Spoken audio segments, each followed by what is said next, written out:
Hello all, నా పేరు ప్రణీష. ఇవాళ మన ఛానల్లో పల్లి చిక్కీ ఎలా చేసుకోవాలో చూద్దామండి. సో ముందుగా స్టవ్ ఆన్ చేసి ఒక ప్యాన్లో మెజర్మెంట్స్ చెప్తాను చూడండి. నేనైతే 1.5 కప్పు పల్లీలను తీసుకున్నాను. సో వాటిని దోరగా ఇలా సిమ్లో పెట్టి మరీ వేయించుకోవాలి. సో నేను చెప్పినట్టు 1.5 కప్పు పల్లీలన్నీ నేను పొట్టు తీసి ఇలా పెట్టుకున్నానండి. సో 1.5 కప్పు పల్లీలకు గాను నేను 1 కప్పు బెల్లం తీసుకున్నాను. మా ఇంట్లో స్వీట్ ఎక్కువ తినరండి. మీకు ఇంకొంచెం కావాలనుకుంటే 1 కప్పు పైన ఇంకొంచెం బెల్లం తీసుకోవచ్చు.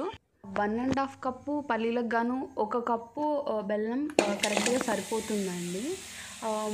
సో ఇప్పుడు స్టవ్ ఆన్ చేసి ఒక ప్యాన్లో 1 కప్పు బెల్లం ఇలా వేసి మంచిగా కరిగించుకోవాలండి.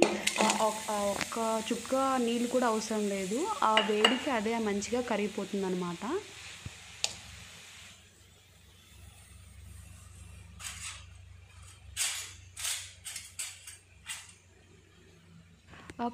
కొంచెం టైం పడుతుందండి ఇది కరగడానికి. సో చూడండి, ఇట్లా మంచిగా కరగడం స్టార్ట్ అయిందన్నమాట. నేనైతే ఒక డ్రాప్ కూడా వాటర్ అయితే వేయలేదండి. అదే ఆవిరికి మంచిగా ఇలా కరిగిపోతుంది అన్నమాట. సో మొత్తం కరగడానికి కొంచెం టైం పడుతుంది, ఎందుకంటే కొంచెం గుంటల్లాగా ఉన్నాయి కదా. సో ఈ ప్రాసెసింగ్ కొంచెం టైం పడుతుంది.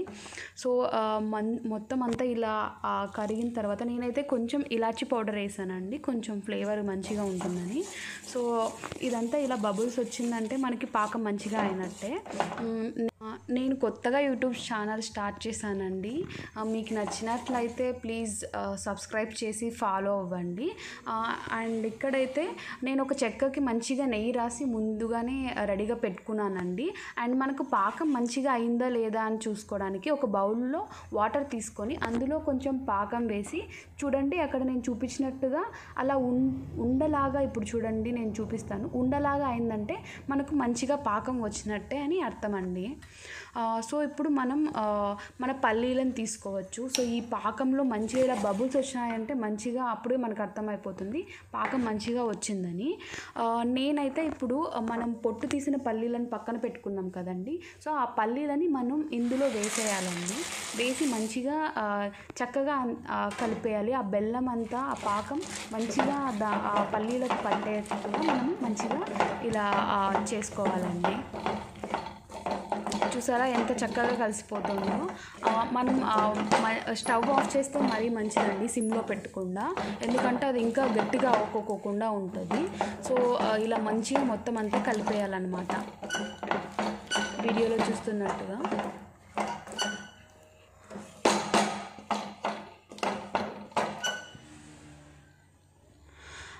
దీన్ని మొత్తం ఇలా చెక్క మీద మనం ఆల్రెడీ నెయ్యి రాసుకొని పక్కన పెట్టుకున్నాం కదండి. ఇలా షేప్ వచ్చేలాగా మనం అంతా వేసి మంచిగా షేప్ అవుట్ చేసుకోవాలన్నమాట. దాని తర్వాత మనం కత్తితో మనకు నచ్చినట్టు షేప్లలో మనం కట్ చేసుకొని పెట్టుకోవచ్చు, ఎందుకంటే అది గట్టిగా అయిపోతే మళ్ళీ షేప్స్ రావండి. కొంచెం పాకం తడిగా ఉండగానే మనం ఇలా చేసుకోవాలి. ఇంకా కొంతమందికి కావాలనుకుంటే ఉంటల్లాగా కూడా చేసుకోవచ్చు, కానీ నేనైతే ఈ షేప్లో మంచిగా కట్ చేసుకొని పెట్టుకున్నానండి. సో చూడండి, నాకు 5 to 10 minutes తర్వాత ఇలా మంచిగా వచ్చిందండి, బయట దొరికే పల్లి చిక్కీలాగా. సో నచ్చితే మీరు కూడా మంచిగా ట్రై చేయండి. ఈ రెసిపీ చాలా ఈజీగా తొందరగా చేసుకోవచ్చండి. సో ప్లీజ్ సబ్స్క్రైబ్ చేసి ఫాలో అవ్వండి. Thank you.